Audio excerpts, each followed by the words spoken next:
To quote Connor Hellebuyck after an incredible comeback in Game 7 against the Blues, the Jets are now getting a second chance. But are they going to be healthy enough to take advantage of that second chance? To speak to that, here we are in Winnipeg with John Liu. John, big question marks surrounding the Jets' number one center and Josh Morrisy, their highest scoring D-man in the regular season. Let's begin with Scheifele. What are the chances we see him back in the lineup tonight? Well, Gino, I would say the chances are very good, although Scott Arniel said that officially Mark Scheifele is a game-time decision. But Scheifele looked like Mark Scheifele at today's morning skate. Yesterday he was in a non-contact jersey in an optional skate, but today he was in a regular Navy jersey at his normal 1C position between Kyle Connor and Gabriel Velarde, at his left wall position on the number one power play unit. And so even though Scott Arniel was being coy, probably exercising a little bit of gamesmanship, because we are in the second round of the playoffs now, Gino, all signs point to and indicate that Mark Scheifele should make his return to the lineup tonight. And the net effect of that is that it gives the Jets their ideal forward lineup for the first time in 6.5 weeks. The last time they had this forward core, these four lines with Scheifele headlining it as the 1C, was March 23rd when Gabriel Velarde left the lineup against Buffalo with an unspecified upper body injury. So that gives the Jets depth at a crucial part of the postseason, because going up against the very deep Dallas Stars, especially up front, they need all hands on deck, and Scheifele is looking like he's probably going to be there tonight when the puck drops on round 2, Gino. That would be huge. All right, what about Morrisy? He left early in Game 7 when he got smoked by Oscar Sundqvist. It meant a lot of guys on the blue line getting way more ice time than they're used to. What are the chances he plays tonight, and what's plan B if he can't? Okay, well, again, and this is the gamesmanship that I think Scott Arniel is exercising. He said that both Josh Morrisy and Logan Stanley, both of whom were on the ice in non-contact jerseys in the optional yesterday, are game-time decisions. Well, the fact of the matter is that when I saw Josh Morrisy yesterday on the ice, he was very gingerly handling pucks. He was not shooting. He was not making any hard passes. He was just going for light skate yesterday. Today, same thing. He was not taking part in any regular rushes. The defensive pairings were, first and foremost, top pairing will be Dylan Samberg and Neil Pionk, and that makes total sense. Neil Pionk played 46 minutes in Game 7 against St. Louis. Dylan Samberg has been an absolute stalwart on the Jets' blue line in their second pairing all season long. Those two will be the top pairing. Second pairing, Dylan DeMello, Morrisy's normal partner, on the right side with Hayden Fleury. Colin Miller is drawing into the lineup according to the rushes. On the left side, third pairing, and here's where the trickle-down effect happens with Morrisy. We talked about 5-on-5, what the pairings will be. First power play unit, Neil Pionk moves to the point on the first power play unit. Second unit, Miller, with one of the hardest shots in the NHL, is on the point in the second unit. So all indications from Morrisy's very limited participation in the morning skate would and the pairings and the power play configuration would tend to suggest that even though Morrisy has been classified as a game-time decision, highly unlikely that he'll play tonight, on top of the fact that when we finished in the dressing room, Gino, after doing our interviews with the Jets players, Morrisy and Stanley were just coming off the ice as well. So, I mean, hey, those are the black aces and the scratches. Highly unlikely, unless Scott Arniel is playing games with us, that Josh Morrisy will play tonight. Not looking like that at all.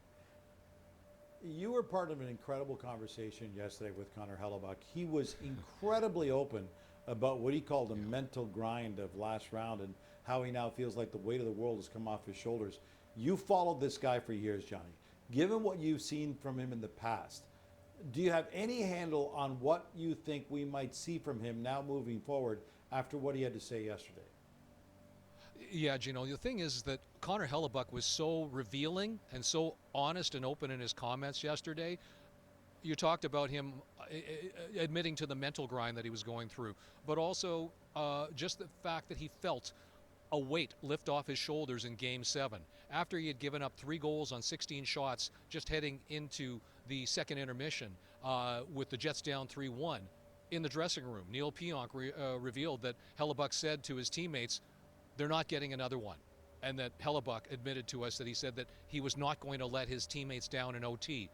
That sense of resolve, that level of performance and execution, perhaps are a watershed moment in Connor Hellebuyck's career, especially in the playoffs, and that could go down in the lore of Jets 2.0 history, depending on where things go with Hellebuyck and the Jets from this point onward. So just listening to Hellebuyck being so honest and so open about the state of his game and what he was experiencing at arguably one of the most crucial moments of his career, would tend to suggest that, okay, people that might have thought or doubted Connor Hellebuyck, perhaps he's turned the corner. Perhaps that was a turning point in his the playoff version of himself, and that we could see something much more like the Vezina caliber play that we expect from him during the regular season, because, hey, you know what? He's going to run away with the Vezina, his third in his career, and who knows how many votes he's going to get for the Hart. So watching Connor Hellebuyck from this point on is going to be fascinating, simply because of what he said yesterday, revealing what he experienced on Sunday. But having said that, the match between the pipes, against Jake Ottinger, his backup from the U.S. team in Four Nations face-off, this is going to be fascinating, Gino, because believe it or not, this is a fun fact.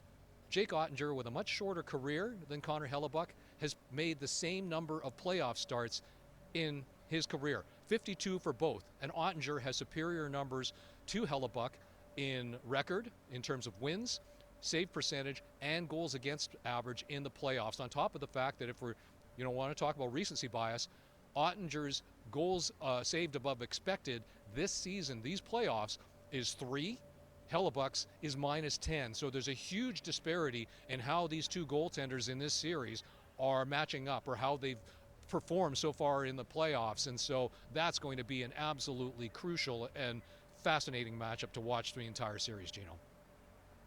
I like the fun facts with John Lou. I like that ad, John. I like that. All right. I was shocked when I saw that, Gino. Again, that's why you call it a fun about? fact, because it was fun to hear. Yeah. Listen, sorry, what was the Blues were a huge...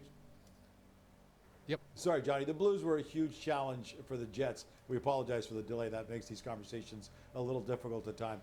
Now the Stars are a team that's far better in the regular season than St. Louis was, a team that finished right behind the Jets in the Central Division. What are the different challenges the Stars present than what the Blues presented?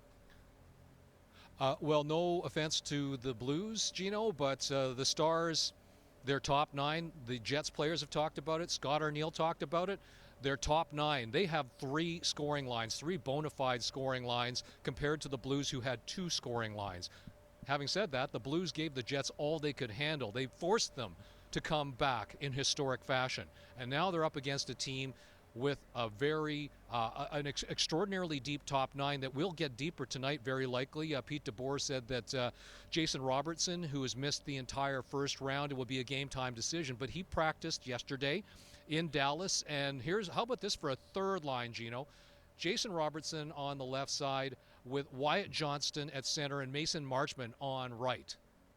That's a third line. And so, that's what the Jets are going to be facing. Miro Heiskanen is not going to play tonight, but he practiced as in a fourth pairing yesterday with Matt Dumba. And so he sounds like he's close as well. So if Heiskanen can come back, despite having been out for a prolonged period of time, well, Ottinger, that top 9 of the Stars, and then their blue line that could get their best defenseman back. Well, that's a wagon, Gino. The Jets are going to absolutely have their hands full. And again, no disrespect to the Blues. They were coming into the playoffs as the hottest team in the league, 13-2-1 run, almost invincible at home.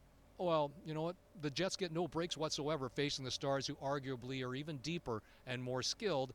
Maybe not as physical, but the Jets are still anticipating a physical series. And hey, Jets Blues, those two teams registered the most hits in the first round of any of the 8 series, and so they're expecting a physical series against the Stars as well. Perhaps not as much as St. Louis, but the Stars are just so deep all over the place that this is going to be a banger, Gino. This is going to be a really, really good series.